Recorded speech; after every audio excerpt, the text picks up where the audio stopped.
Hello vinyl community, this is Sean with another video, and this is the 2026 Not So Official vinyl tag that's going around. I guess it is official. This is the one that's caught on in the VC.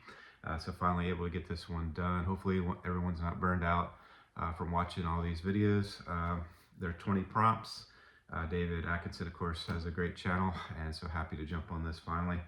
I'll go ahead and without delay get started on this.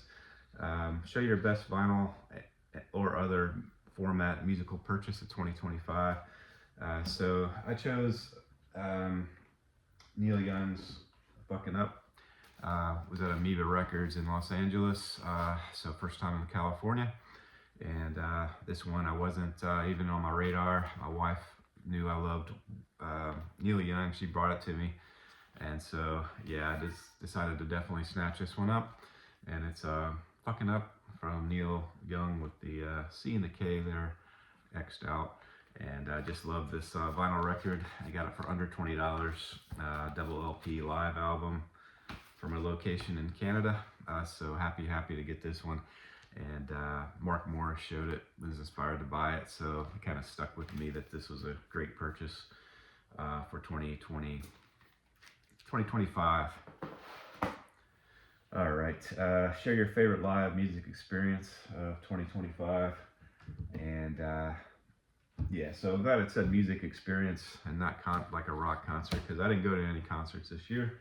But that same Los Angeles trip, California, I went to, me and the family went to Hadestown, and here's the playbill for it. Normally not a musical type of person, but this one was really good. It's pretty much tells a story of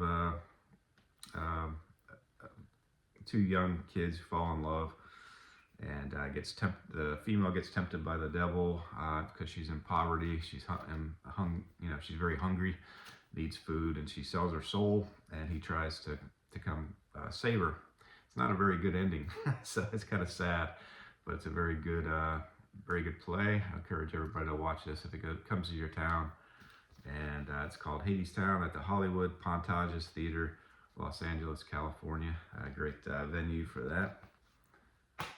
All right, your vinyl collection in 10 years' time, is it bigger, smaller, or about the same? Explain why.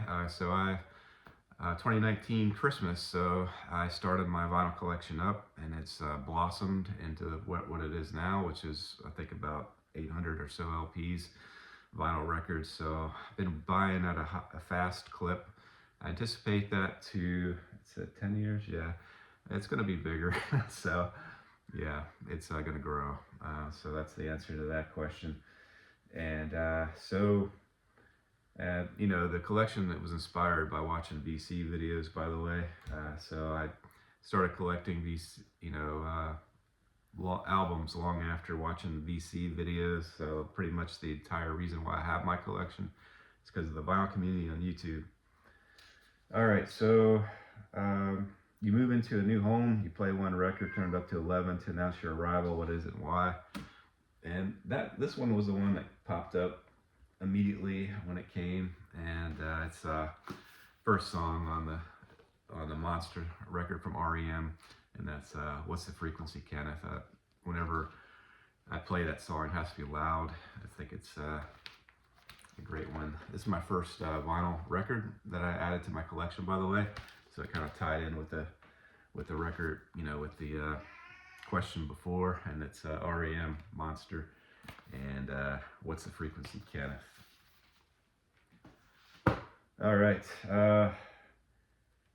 show two albums, one each from your favorite male and female singer, and why these two?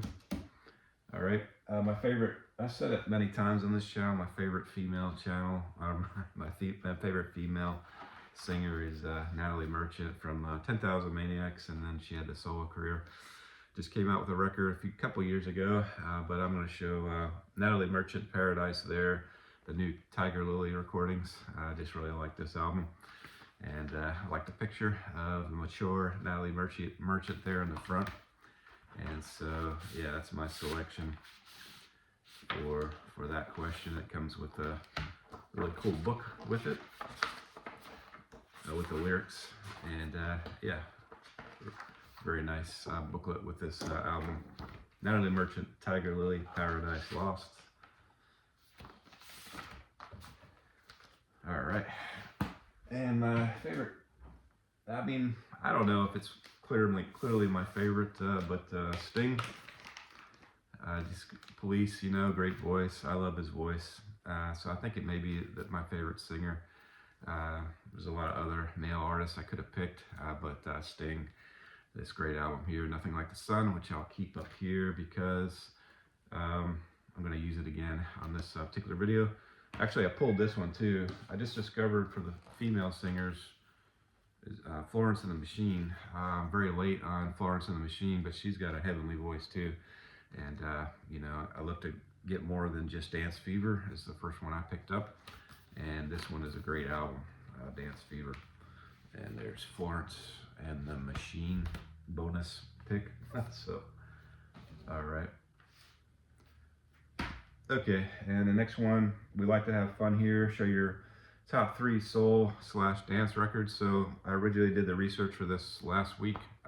Meant to do this video much sooner than now. But yeah, I picked Black Pumas, Hall & Oates, and Blue Magic. And then I saw other videos and they were doing like, you know, club dance music that they grew up with. So I kind of split the difference. I'll show Black Pumas, which I won on a Whatnot auction. And it's a great soul album. This is Chronicles of a Diamond. And I want to get their, is it self-titled debut? I'm not sure, but yeah, I want to get more Black Pumas. I said that at the time when I first showed this in the VC, that I want to get their first LP, but I haven't done it yet. This is on a really cool vinyl, Chronicles of a Diamond, great soul album, and very cool colored vinyl there. And there's the band, which didn't write their names down. But really cool soul music. Really thrilled to have this one. It's got this poster as well.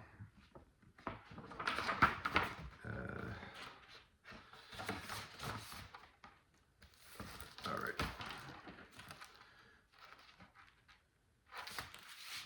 Okay, and you might wonder why this one is showing up in the background. This was included in packing material, this cover. So I'm using this for this particular soul album. It's not Neil Diamond, but this would be a good one to have, by the way. It's got Sweet Caroline. You know, Neil Diamond's greatest hits would be a good one to have. But so a seller on Whatnot gave me a free record. I don't know why. He's known to do that, Vinyl King.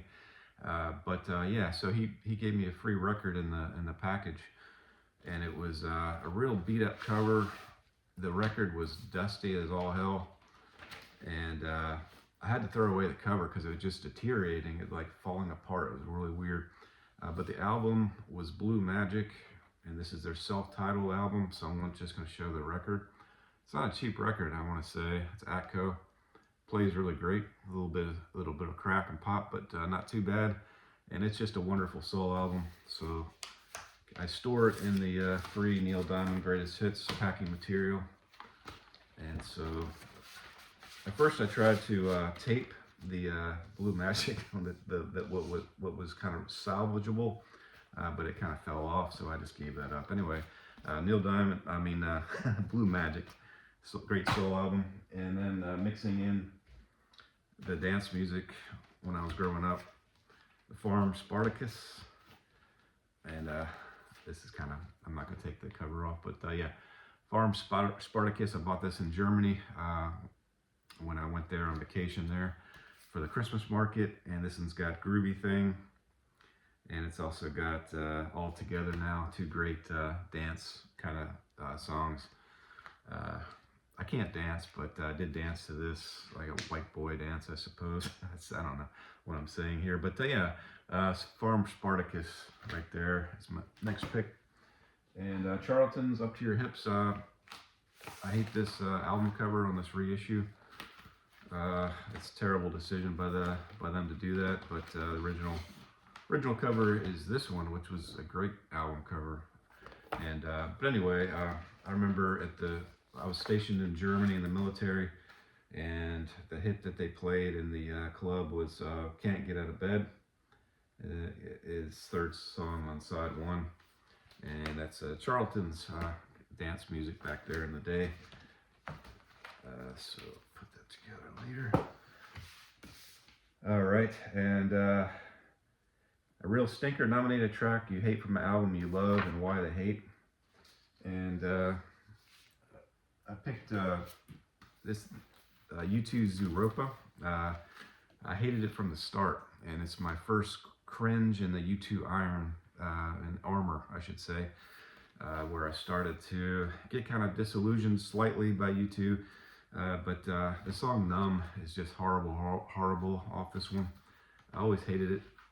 Dave Evans,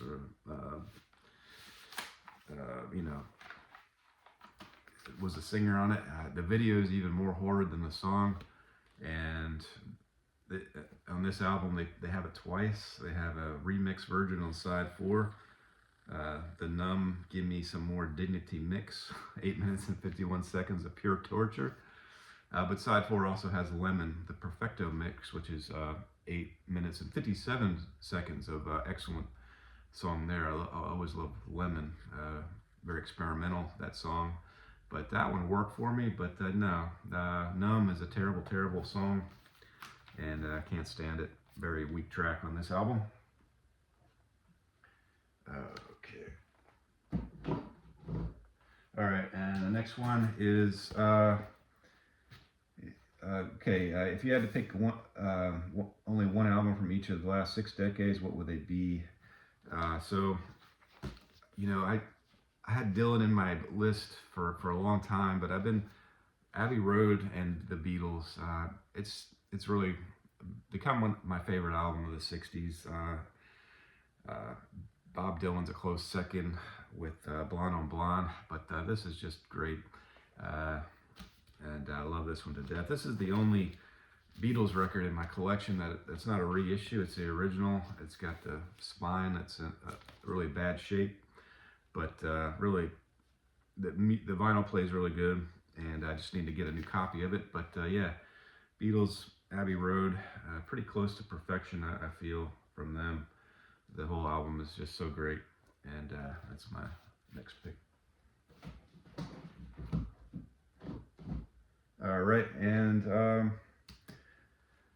yeah, 1970s.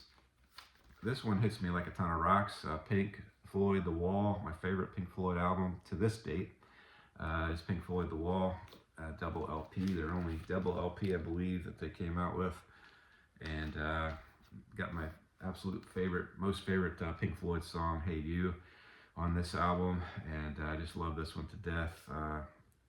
Roger Waters and his screaming, I love that part, that aspect of the album, and so it distinguishes itself from other Pink Floyd albums, and that's why I like it the best.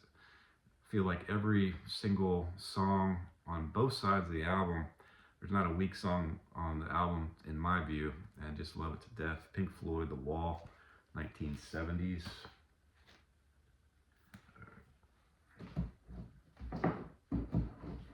All right. 1980s. So 1980s would be a R.E.M. record, but I don't want to answer every question R.E.M. And this one might be actually better than any R.E.M. record. I would have to rank both of them, but this is The Cure's masterpiece, 1989, Disintegration. And like Pink Floyd and the Beatles, just every single song is just so great on this record. Groundbreaking record. That's from start to finish, double LP, very long record in the CD era, when it's coming into the CD era, I suppose. And just a really masterpiece from The Cure. Happy to have this one in my collection that I just picked up this year. It could have been the answer to, maybe it was last year, I don't know. But yeah, Cure, Disintegration is my pick for the 80s. All right. And for the 90s, that was 89. This one's 99. It's interesting because the Beatles, Abbey Road, 69. Pink Floyd, The Wall, 79. The Cure, Disintegration, 89, and this one is 1999. And this is the Soft Bulletin by the Flaming Lips. Again, just I don't know, it's just up there with perfect albums for me. I don't know, it's got Race for the Prize. That first song on this album is just like nothing other, with the way they recorded the instrumentation. Uh, Spoonful Weighs a Ton, just excellent. Spider-Man song is just so great. Buggin', yeah, it's just a great one. Soft Bulletins, the Flaming Lips, and I love the album cover, and Soft Bulletin. All right. Okay, and the next one is 2000s, and breaking the last year, the decade. It's Beck. This came out 3 years later. Sea Change, 2002. Super album. My favorite of the 2000s in my collection to this date. Nice gatefold. Was thrilled to get this one. And yeah, so Beck, Sea Change. And now getting into the 2010s. I didn't write down the year for some reason, but this is let's see, 2015. It's Courtney Barnett. Sometimes I sit and think, and sometimes I just sit. I think probably my favorite Courtney album, and best new artist nominee, and a hype sticker as seen on Saturday Night Live. She's a talent we'll be following for decades. Rolling Stone. I've been following her for decades since she came out, and so yeah, Courtney Barnett, just a super album from her.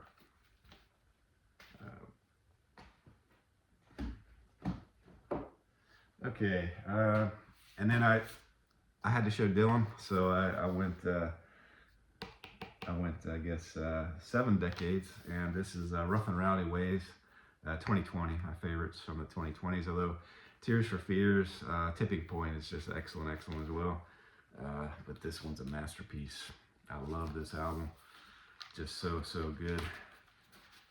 Late Bob Dylan in his later years can still bring the great albums, and he did that for sure on this one. Bob Dylan. Rough and Rowdy Ways, super.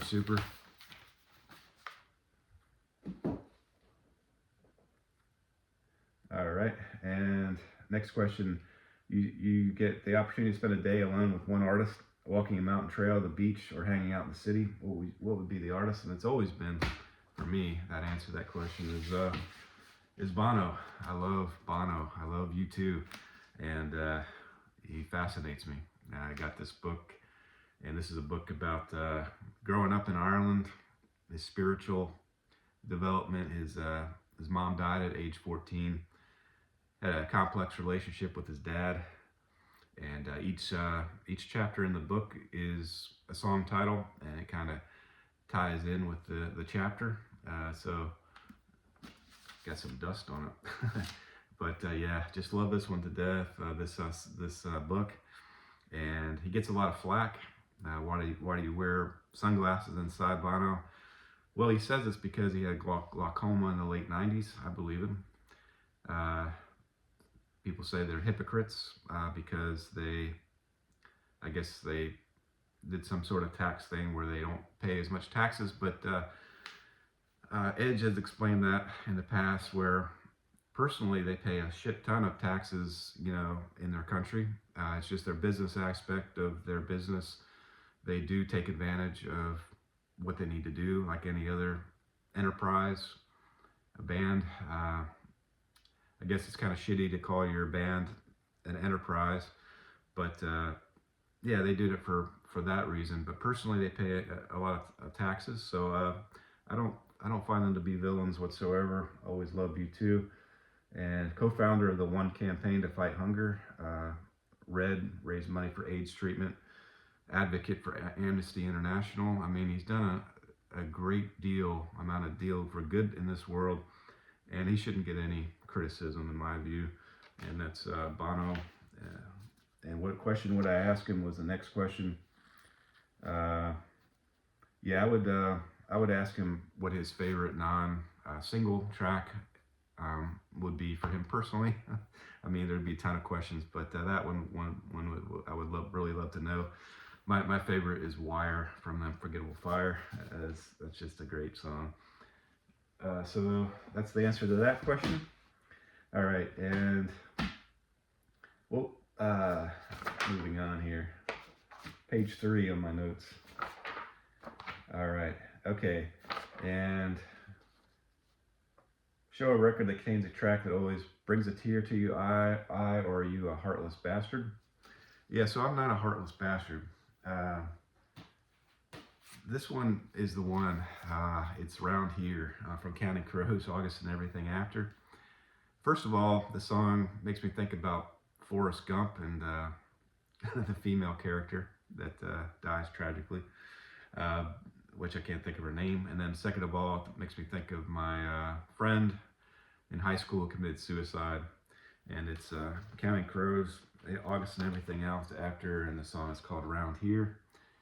And it's just look up the lyrics. I'm not going to read the lyrics, but it's a tearjerker for me when I hear it. And don't always cry on it, but yeah, just that's the answer to that one. All right. Okay. And next question is, yeah. So show 3 different albums from artists you tried to love, but you're questioning why you bother.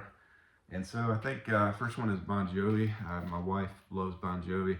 I think when I showed this in my alphabetical video, I said, yeah, Bon Jovi's okay. Wanted Dead or Alive, it's a good track. But just played this, and no, I don't like it. You'd think I would like it because it's got some synth elements of it with Bon Jovi. He's a good voice during this time, but I just can't get into it for me personally. But I do love Runaway, the song Runaway.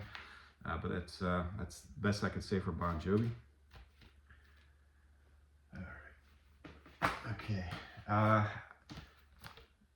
Okay. Let's see. There is a question. Maybe it's coming up. But for this question here, it's the second one would be Elvis. I got these in a Spanish. I bought a box of Spanish records, which I bought. I made like $350, $400 or something like that, selling Spanish records on eBay.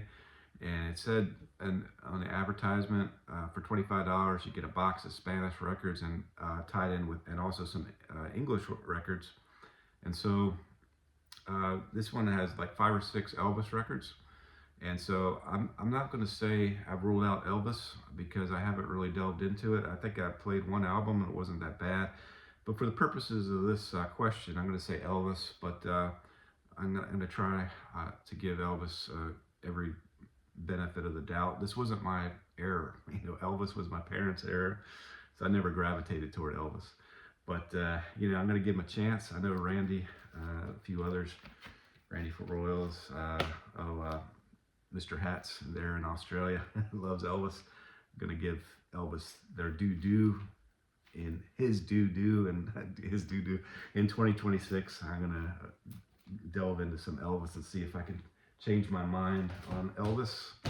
And the other one was Emerson, Lake and Palmer, and for the life of me, I can't find it in my rack. It's not under my E section. So I don't know what I did with that. I got 2 albums from Emerson, Lake and Palmer in my collection. I do love Lucky Man. I think it's called Lucky Man. That's a great track. But I can just totally get the Lucky Man single and be good with that. Emerson, Lake and Palmer. So can't get into them for some reason. All right. Show an album from an artist whose character disappoints you, or can you separate the artist? So my pick is the normally mild-mannered Peter Buck from R.E.M. And this is the album Arthur Buck with Joseph Arthur and Peter Buck. I think they have 2 albums, which I need their second album. Yeah, Peter Buck, that's Peter Buck there. That's Joseph Arthur. Peter Buck, I'll just read this real quick. 2001, the usually mild-mannered Peter Buck boarded a British Airways flight from Seattle to London and proceeded to, according to prosecutors at a later trial, drink 15 glasses of wine, flip over a service cart, get stuck between seats, dump yogurt on himself and a crew member, and assault various flight attendants, including choking one with his necktie. Upon landing at Heathrow Airport, the R.E.M. guitarist was arrested on 2 counts of common assault, as well as for being drunk on an aircraft and damaging British Airways crockery, which is a funny word, by the way. Buck quickly issued a public apology, claimed he had downed a strong sleeping pill, had no recollection of what had occurred after, which that's a bullshit story. He also had some famous friends come to his defense, among them big names that testified at the ensuing trial was Bono, who called the incident ridiculous. So, yeah, great story. Peter Buck. All right. Okay, getting on to the next one. If you had to keep all your vinyl with your record player, show the one album you would hold on as a keepsake. I know there's a vinyl thread going around with album art, which I haven't even delved into. But yeah, if I had to give up my record player, I would just keep it for my favorite cover, and that's Tears for Fears, Sowing the Seeds of Love. I love this cover. It would be good artwork on my wall. So there you go. Seeds of Love, which is a great album from Tears for Fears. All right, and the next one is discuss your VC highlight of 2025. That's a video link to it, but it could be a meetup or some event. So I picked I haven't had a VC meetup, which I'll talk about at the end of the video yet in my VC career, my VC journey. But Peter, Music is a Journey, gave me some great VCLT, which I meant to pull, which I didn't. So that was the highlight of my life. Some Japanese shoegaze music. And then also this, like I said, the Spanish record purchase that enabled me to buy some good. I turned that money around to $350 to $400 on vinyl records.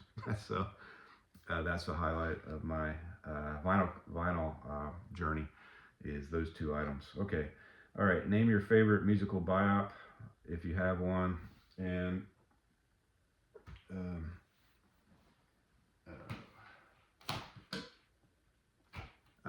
let me pause this. 27 minutes. Wow. Okay. Walk the Line is my favorite biop. I love this movie. This is Johnny Cash, Joaquin Phoenix, Reese Witherspoon, and it's so funny. Got the Blockbuster tag. $14.99. You can get DVDs much less than these days, because they're obscure. But yeah, we bought these Blockbuster DVDs for, we thought was a good price at $15. And yeah, Walk the Line is my favorite. Joaquin Phoenix and Reese Witherspoon just do a bang up job on acting. The whole movie is just great. And Walk the Line is my pick. All right. Okay. Give 3 reasons why jazz matters and show a favorite album. So I did A's for Alice's vinyl tag, and I said my conclusion was that jazz sucks. I felt bad for saying that. I do feel bad for saying that, but I thought I explained it pretty well why I say it, just because I wanted to come up with a conclusion to honor Steve and his, I think that's what he wanted. But anyway, jazz is so important in music overall. I have a great respect for jazz. I just can't personally get into jazz albums, straight up jazz like Miles Davis and Bill Evans and the ones in my rack, Red. But anyway, yeah, Sting, Nothing Like the Sun has great jazz elements in it. Recognize that immensely, and it just adds so much to this great album. The ones off this one are Englishman in New York with the great distinctive saxophone, Fragile, Sister Moon, 3 great jazzy songs on this album. And also, Steely Dan and Donald Fagen, great jazz elements in their songs. And this jazz fusion I do like. This is a 80s band called Group 87. No instrumentation, or no vocals, I'm sorry. Just some good jazz fusion. Really like this album. So jazz isn't entirely bad in my view. It just got to be mixed in with another genre. Jazz fusion, I guess, is my closest to jazz you have on my collection anyway. All right, you're an innocent man or a woman on death row. They give you one last musical request. What do you ask for? And somebody's got to have shown. You know, each video I watched on this series is over like 30 minutes long, like mine's going to be. And so I watch it all the way through. And I haven't seen this one yet, but I'm sure somebody's done it. This is The Doors and the end. Just, I guess, accept reality, you know. 11 minutes and 35 seconds, the last song. So I'll savor the last 11 minutes of my life and listen to The Doors, the end. All right. And sell your favorite artist to a new listener, show one essential album, and explain why they should make time for it. This is the album R.E.M. that I grew up with, that I played the most out of any R.E.M. record in my collection, I feel. And this is Life Rich Pageant. Just love it. It's got Cuyahoga, yeah, Swan, Hummingbird, Fall on Me, Give It Away, Begin to Begin, Hyena. The whole album may be my favorite R.E.M. I haven't ranked my R.E.M. records, but yeah. So this one, just I guess they're the bridge between punk, along with Talking Heads. I feel between punk and the indie scene, which would come later. A lot of you know, first maybe jangle pop band, I want to say. The punk roots with alternative, a blueprint for alternative rock that would come later.